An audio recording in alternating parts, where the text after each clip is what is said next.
주님 앞에 간구합니다. 중심을 보시는 주님, 우리의 마음에 소원을 두시고 주님의 일을 이루어 가시는 주님, 주님 이번 한 달 우리의 마음이 부드러워지게 하시고 주님의 말씀에 우리의 마음의 문을 열어드리고 우리의 손과 발을 내어드리는 순순한 마음을 주님 우리에게 허락하여 주시옵소서. 주님 오늘 이 시간이 그 출발점이 되게 하여 주시옵소서. 예수님의 이름으로 기도하옵나이다. 아멘. 우리 출애굽기 1장 12절과 12절부터 14절을 보겠습니다.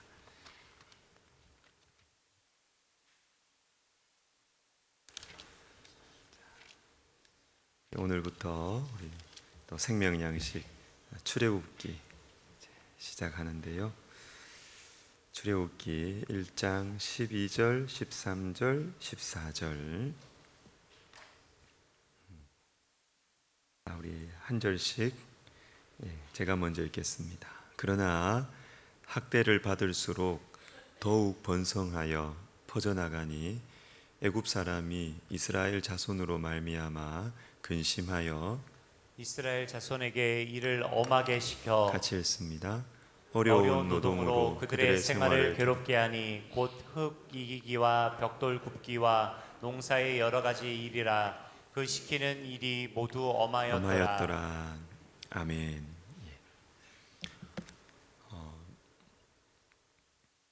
출애굽기를 이제 처음 시작을 하면 이제 요셉이 죽고 요셉을 알지 못하는 요셉의 그 실력과 그리고 요셉을 통해서 하나님께서 일하셨던 그 하나님의 손길을 알지 못하는 알지 못했다기보다는 망각했다라고 볼 수 있겠죠. 그런 새로운 왕이 다스리게 되었습니다. 만약에 지금 그런 것처럼 애굽 땅에서 요셉이 없는 이스라엘 백성들은 이류 시민, 노예에 불과할 것입니다. 게다가 이 새로운 왕이 핍박을 하게 되죠. 자, 이런 상황으로 계속 진행이 된다면 이스라엘 백성들은 사라지는 것이 당연합니다. 그럼에도 불구하고 오늘 말씀에 나온 것처럼 학대를 받을수록 더욱 번성한다. 그럼에도 불구하고 더욱 번성한다. 이것은 하나님의 손길입니다. 하나님의 손길. 자, 최근에 영국 교회가 다시 살아나고 있다는 반가운 소식이 들려오고 있습니다. 자, 우리 뉴스 영상을 한번 보도록 하겠습니다. Welcome back. A sign of growing interest in Christianity in the United Kingdom. More than 2,000 young people gathered to seek God in an all-night prayer and worship event recently, packing out the Hackney location of St. Church. The gathering was marked by salvations and, quote, deep repentance. Pastor Al Gordon wrote, there was a thick and heavy sense of God's presence, dozens giving their lives to Christ. Great Britain once served as a base for world evangelism and Christian missions. Today, it's known more for abandoned churches and blatant discrimination against Christians. The good news? A move of God is now underway.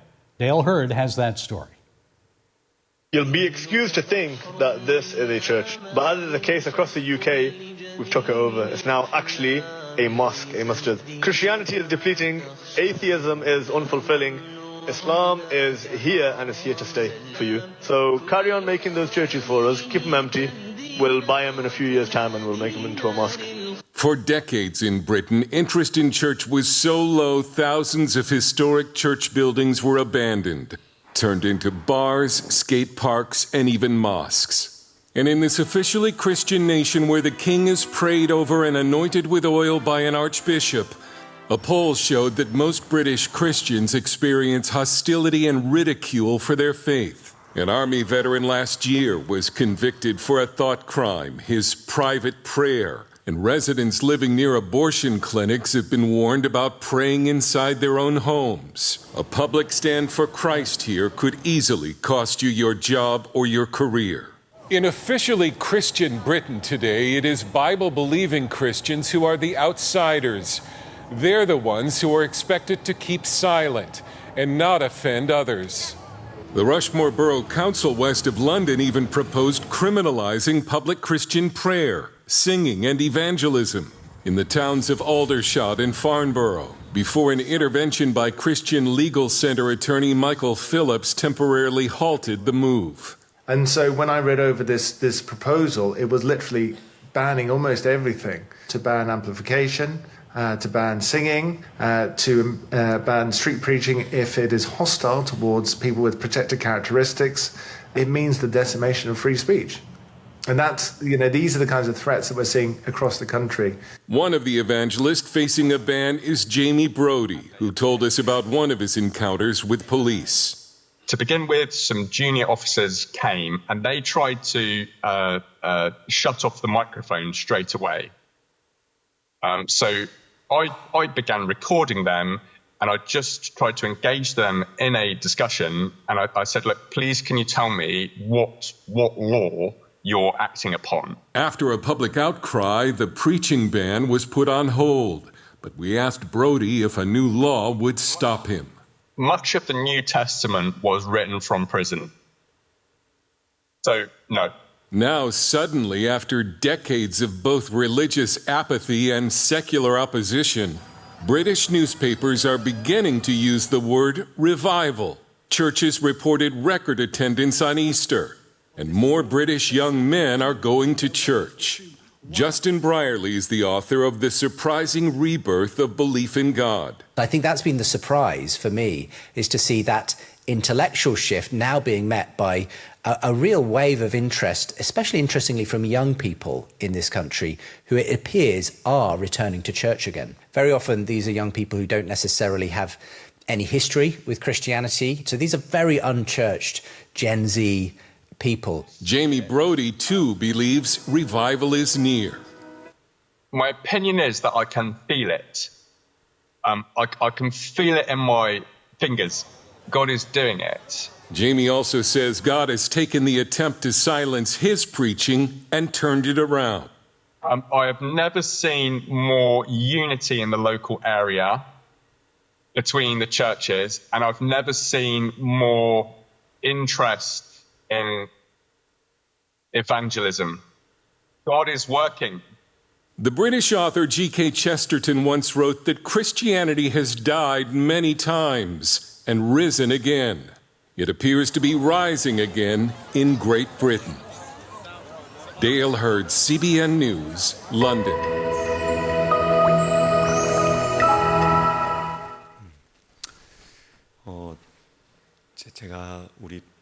제가 맡고 있는 우리 신대원 학생반의 학생 중에 이제 노방 전도를 하는 학생이 있어요. 그런데 이제 우리나라에서 노방 전도 이렇게 하는데 이제 영국인을 만난 거예요. 그 영국인 목사님을 만난 거예요. 그분이 무슨 일이 있어서 우리나라 온 것 같은데, 근데 그 학생한테 와서 너무 잘하고 있다고, 잘하고 있다고, 그렇게 위로를 해주고 지금 영국 교회가 조금씩 일어나고 있다고 그 영국 목사님이 이야기를 해주었다고 저한테 이야기를 해주셨어요. 여러분, 이거는 굉장히 신기한 일입니다. 우리가 영상에서 본 것처럼 법적으로 사람 기분 나쁘게 하면 안 돼요. 참 이게 얼마나 이게 참 법이 문제가 많습니까? 사람이 기분 나쁘다는 것이 얼마나 자기중심적이에요. 이 사람한테 기분 나쁜 것도 이 사람한테 기분 좋을 수 있는데, 우리는 전도하니까 기분 좋은데 다른 사람은 기분 나쁘니까 전도 못하게 하고 설교도 하면 안 되고 찬양을 불러서도 안 된다고 법으로 정해버리려고 하니까, 저는 또 이거 보면서 이렇게 제일 앞에 나왔던 그 무슬림이 하는 이야기 보십시오. 교회를 짓고 비워두세요. 우리가 사드릴 테니. 이 얼마나 이 교만한 자신감입니까? 교회가 돈 들여서 성도들 이렇게 열심히 해가지고 예배당 멋있게 잘 지으라는 겁니다.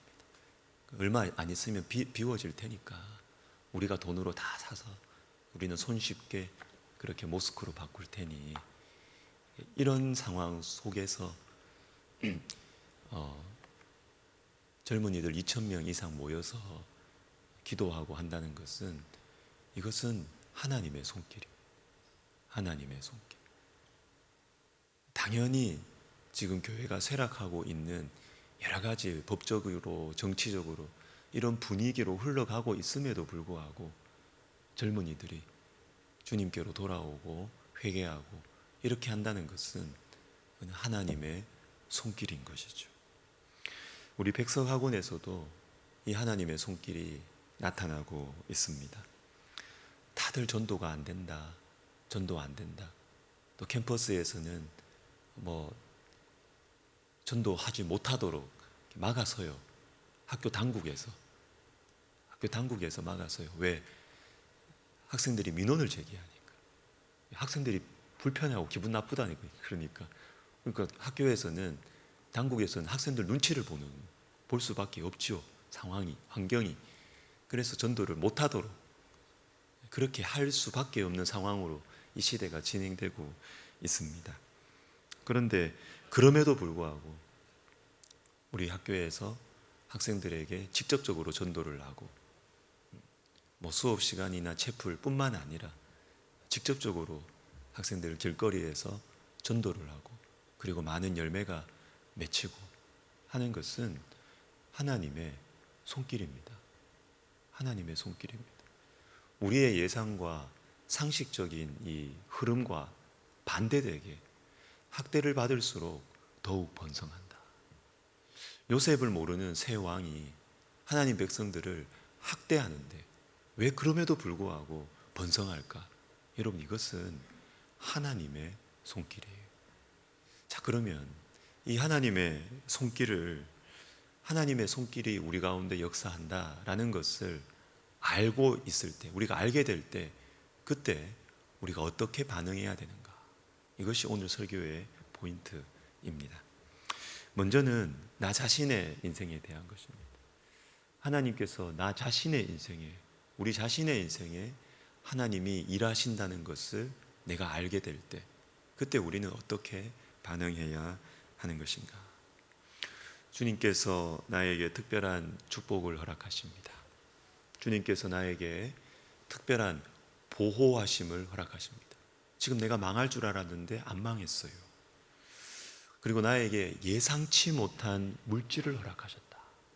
또 예상치 못한 나와 어울리지 않는 직책을, 자리를 허락하셨다. 이게 내가 나를 알잖아요. 다른 사람도 나를 알아요. 어울리지 않아요, 나와. 어울리지 않는 물질의 축복을 주셨어요. 어울리지 않는 직책을 주셨어요. 자, 이때 우리가 어떻게 반응해야 하겠습니까? 여러분, 우리는 이때 눈치를 채야 됩니다. 내가 이것은 하나님을 위해서 써야 되는구나. 이건 하나님의 손길이기 때문에 이거는 내 욕심이나 내 이익이나 이것을 위해서 쓰면은 안 되는 것이구나. 하나님을 위해서 써야 되는 것이구나. 이것을 눈치를 채야 되는 것입니다. 요셉은 이것을 알았던 것 같습니다. 형들이 자기를 죽이려고 하다가 노예로, 인신매매로 팔았습니다. 그럼에도 불구하고 자기가 안 죽는 거예요. 망할 줄 알았는데 내 인생이 안 망하는 것입니다. 누명을 쓰고 감옥에 갑니다. 이젠 정말 끝났구나, 내 인생이. 그렇게 생각을 했는데 안 망하는 거예요. 망할 줄 알았는데 안 망하는 것입니다. 하나님의 손길인 것이에요. 하나님의 손길. 요셉은 내 인생에 하나님의 손길이 임했다는 것을 알았어요. 그래서 어떻게 살아가느냐 하면 요셉의 인생관을 보여주는 대표적인 두 말씀을 한번 보겠습니다. 창세기 45장 7절을 우리 같이 한번 읽겠습니다. 시작. 하나님이 큰 구원으로 당신들의 생명을 보존하고 당신들의 후손을 세상에 두시려고 나를 당신들보다 먼저 보내셨나니. 자, 이거 요셉의 형들을 만났을 때 하나님이 요셉을 통해서 주신 말씀인데, 자신을 인신매매로 팔아버린 형들을 만났어요. 그러면 얼마나 복수하고 싶은 마음이 많겠어요. 얼마나 요셉 가운데 있는 이 상처와 분노를 13년 이상을 묵히면서 살아왔는데, 여러분, 이러면 사람이 감당을 못합니다. 여러분, 우리가 요즘에 상처라는 말을 굉장히 많이 쓰잖아요. 근데 이 상처도 여러분 13년 동안, 그리고 가까운 사람에게 받은 이 상처 13년 동안 묵히고 삭히고 이렇게 살아왔어요. 그런데 그 상대방이 딱 섰습니다. 근데 내가 이 사람을 말 한마디로 딱 없앨 수 있는 기회가 왔습니다. 그런데 이때 요셉에게 하나님 어떤 마음을 주시느냐, 그리고 이 마음에 요셉이 어떻게 순종을 하느냐 하면, 하나님의 큰 구원을 위해서 나를 당신들보다 먼저 애굽으로 보내셨습니다. 이 고백을 하는 것입니다. 형들이 밉지요. 용서하기 힘들지요. 그러나 내 인생을 보니까 하나님께서 나를 특별하게 보호하셨구나. 하나님께서 나를 특별하게 살려주셨구나. 하나님께서 나를 특별하게 세워주셨구나. 하나님의 손길이 내 가운데 임했구나 라는 것을 요셉은 알았어요. 그렇기 때문에 아무리 내 마음이 괴롭고 힘들고 분노가 치밀어도 내 인생을, 내 마음을 주님 앞에 순순히 내어드리는 것입니다. 나는 하나님의 구원의 역사를 위해서 살아야 되는구나. 또 한 말씀 보겠습니다. 아버지 야곱이 죽었을 때 요셉의 복수를 두려워하는 형들에게 들려지는 말씀입니다. 50장 19절을 우리 같이 읽습니다. 요셉이 그들에게 이르되 두려워하지 마소서, 내가 하나님을 대신하리이까. 형들이, 당신들이 나에게 나쁜 짓을 한 것은 맞다. 그러나 당신들이 나에게 행한 이 나쁜 짓과 비교할 수 없는 하나님의 축복이 나에게 임했다는 것을 내가 안다는 거예요. 여러분, 이게 중요합니다. 사람들이 나에게 나쁜 행동을 했다, 나에게 아픔을 줬다. 여러분, 제가 누누이 말씀드리지만 누구나에게 있어요. 우리의 현실이에요. 우리의 아픔이에요. 상처는 누구나 받아요. 저도 죄인이고 여러분도 죄인이기 때문에 우리는 상처를 다 주고받고 살아요. 그런데 우리가 포인트를 맞춰야 되는 것은 뭐냐면, 형들이 나에게 주었던 이 상처와 아픔보다 하나님은 더 큰 축복을 나에게 주셨다는 거예요. 나에게 있었던 이 불행한 일, 우리 가정에 있었던 이 불행한 일, 맞아요. 현실이에요. 그러나 또 다른 현실이 있는데, 하나님은 이것과 비교할 수 없는 큰 축복을 우리에게 주셨다는 것입니다. 자, 그러면 어떻게 살아가야 되느냐? 하나님을 대신하지 않는 것입니다. 하나님을 대신하지 않고 하나님, 이 형들을 용서하는 이 선택을 내가 한다라는 것입니다. 여러분, 하나님의 손길이 나에게 임하고 있다, 이것을 알면 우리의 인생은 내 마음대로 살면 안 돼요. 이건 특별한 은혜고 특별한 축복이기 때문에 내 마음대로 살아서는 안 되고, 하나님과 싸워서는 안 되고, 하나님의 구원의 역사를 위해서 이 특별한 축복을 내어드려야 된다, 사용해야 된다라는 것입니다. 여러분, 우리의 인생만이 아니라 다른 사람의 인생을 볼 때도 이런 걸 느낄 때가 있지 않습니까, 여러분? 다른 사람, 저 사람이 지금 뭘 봐도 저 사람의 실력이나 저 사람의 가정 환경이나 저 사람의 건강이나 지금 잘 되면 안 되는 상황이에요. 저렇게 세워지면 안 되는 사람이에요. 그런데 잘 돼요. 내가 볼 때는 저 사람이 잘 되면 안 되는 사람이라고요. 그런데 하나님께서 자꾸 특별하게 보호를 해주세요. 특별하게 축복을 해주시고, 특별하게 하나님께서 높이시고 세워주세요. 여러분, 그때 우리가 어떤 마음을 가져야 됩니까? 계속 저 사람을 비판해야 됩니까? 저 사람은 내 마음에 안 들고, 내 기준에 저 사람은 수준 미달이니까 계속 비판하고 계속 끌어내리려고 하고 그렇게 해야 됩니까? 아니에요. 그러면 안 돼요, 여러분. 그러면 그 사람과 싸우는 것이 아니라 그 사람에게 임한 하나님의 손길과 싸우는 거예요. 하나님과 싸우는 거예요. 다니엘 생각이 났습니다. 다니엘은 소년 시절에 바벨론에 끌려갔습니다. 포로로. 가니까 주변에 대적들이 너무 많은 거예요. 죽을 위기를 여러 차례 넘깁니다. 그런데 다니엘을 보세요. 죽어야 돼요. 누구 백도 없어요. 죽어야 되는 상황인데 안 죽는 거예요. 안 죽습니다. 사자굴에 빠졌는데도 불구하고 안 죽습니다. 하나님의 손길이에요. 또한 다니엘을 총리로 세웠던 그 왕과 그 제국이, 그 나라가 망했습니다. 다른 제국이 들어섰습니다. 그럼에도 불구하고 다시 세워져요. 다시 세워. 이러면 안 되는데 또 다시 세워지는 것입니다. 또 다시. 여러분, 이것은 하나님의 손길입니다. 내 인생에게만 있는 것이 아니라 여러분, 우리 주변의 사람들 보세요. 주변에 있는 사람들에게도 하나님의 손길이 임하고 있는 사람들이 여러분 느껴질 것입니다. 여러분, 기분 나빠도 할 수 없어요. 우리가 기분 나빠도 할 수 없어요. 하나님의 손길이 임하고 있는 가정들이 있습니다.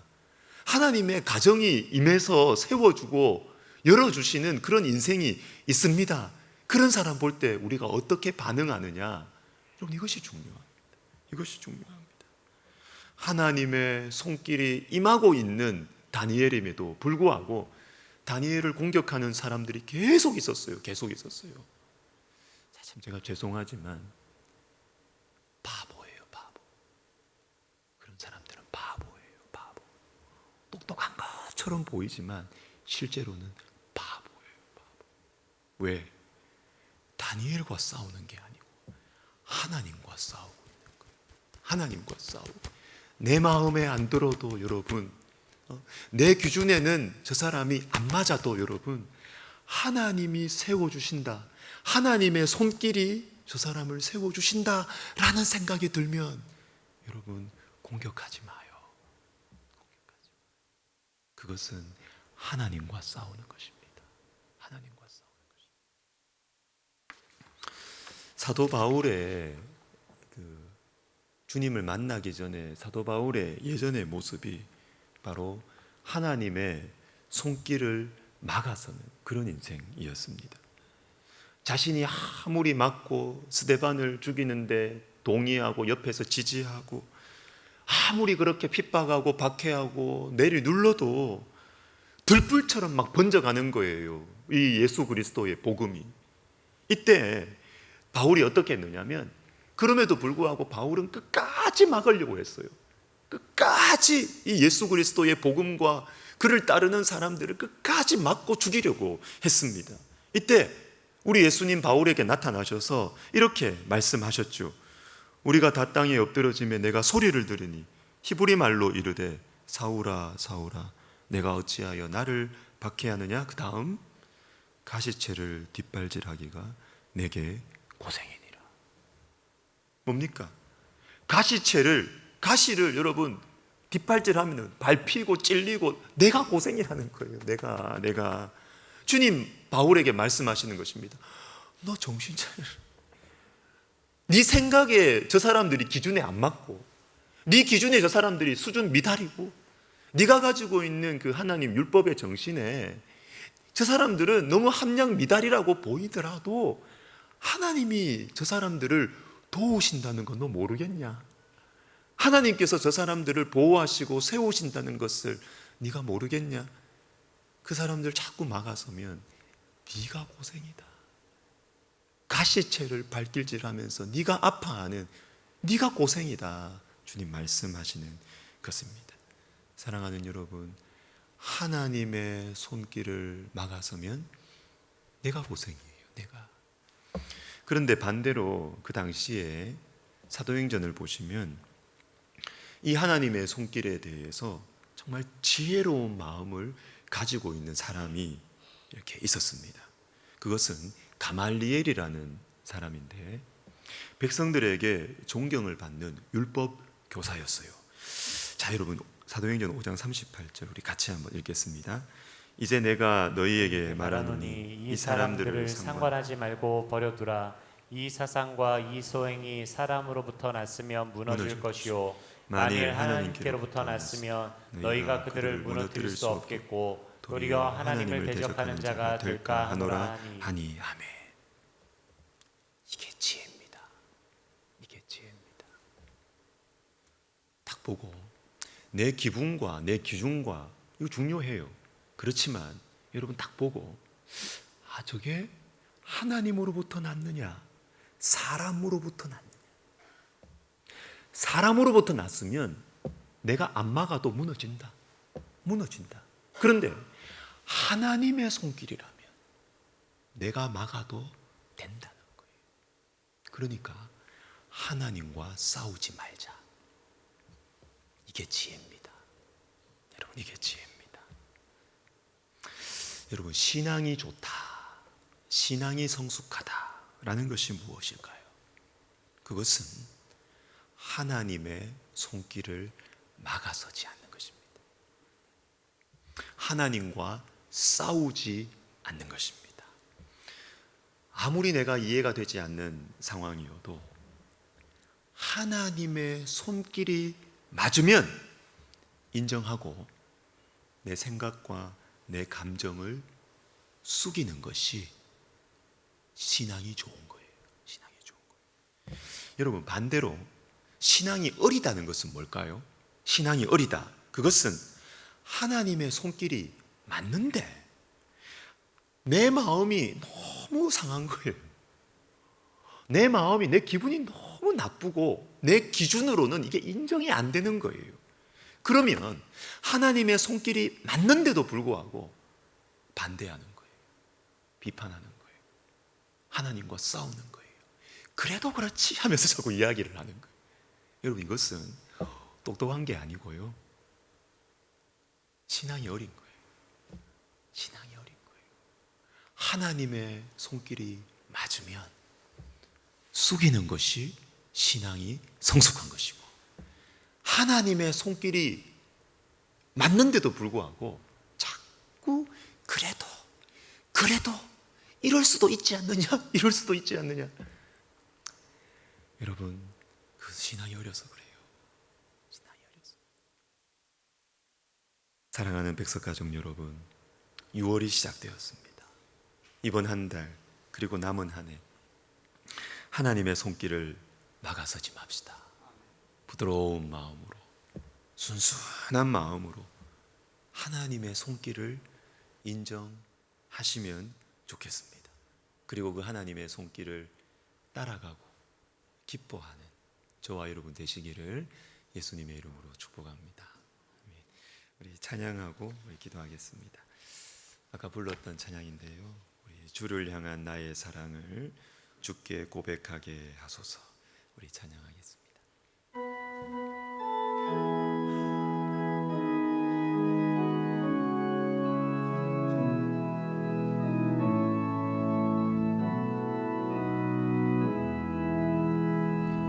주를 향한 나의 사랑을 주께 고백하게 하소서.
원해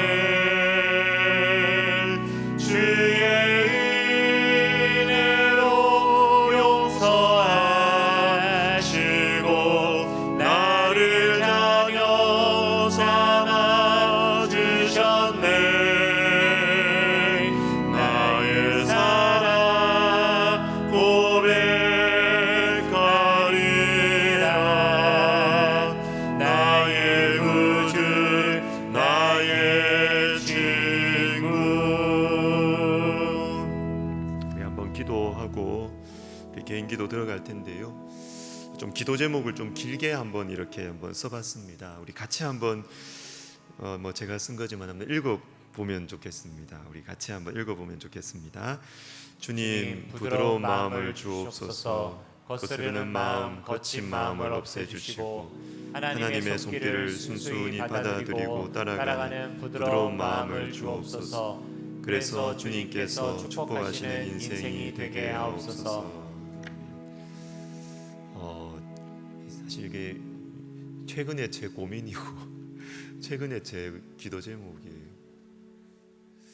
제 마음속에 이런 게 있더라고요. 하나님의 말씀이 맞는데도 자꾸 내 마음속에 주님 그래도 그래도 있잖아요. 자꾸 이제 제 마음속에 거스르는 마음, 이게 그런 마음이 제 안에 있더라고요.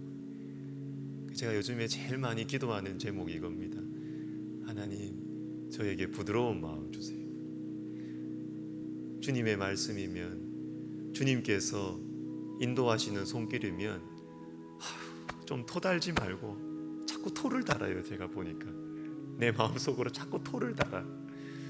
주님 토달지 말고 주님 손길이면 그냥 이렇게 예 주님 이렇게 따라가고, 주님 뜻이면 주님 손길이면 그냥 침묵하고 예 맞습니다 그렇게 따라가고. 제 기도 제목입니다, 여러분. 그런데 제가 이 기도를 자꾸 하면서 생각하고 묵상하고 이렇게 하다 보면 하나님이 기뻐하시는 거예요. 이게 하나님이 축복하시는 삶이에요. 하나님의 손길이면 네가 조금 삐딱하고 마음이 안 맞아도 그냥 따라와라. 그럼 잘 된다. 네가 잘 되고 네가 염려하는 그 이런 일 안 일어난다. 다 주님이 다 알아서 하신다. 이게 잘 되는 거더라고요. 여러분, 오늘 말씀은 우리의 중심을 향한 말씀이에요. 우리 시간 기도할 때 하나님, 제 마음속에 이렇게 삐딱한 마음이 있습니다. 하나님, 내 마음에 부드러운 마음 주세요. 그래서 주님의 손길이면 순순히 따라가고, 불만 있어도 좀 이렇게 숙이고 이렇게 한번 가지고, 그죠? 그렇게 해서 우리 주님께서 축복하시고 또 주님께서 사용하시는 주님 그런 나의 인생, 또 우리 가정, 또 우리 교회, 또 우리 학교 되게 하여 주시옵소서. 우리 시간 같이 기도하면서 우리 개인 기도 들어가겠습니다. 기도하겠습니다. 하나님 아버지 감사합니다. 주님 감사합니다. 주님, 우리의 마음은 정말 죄의 본성이 지배하고 있었어. 하나님 아버지, 거스르는 마음이 우리의 본성입니다. 하나님, 우리가 주의 말씀 붙들고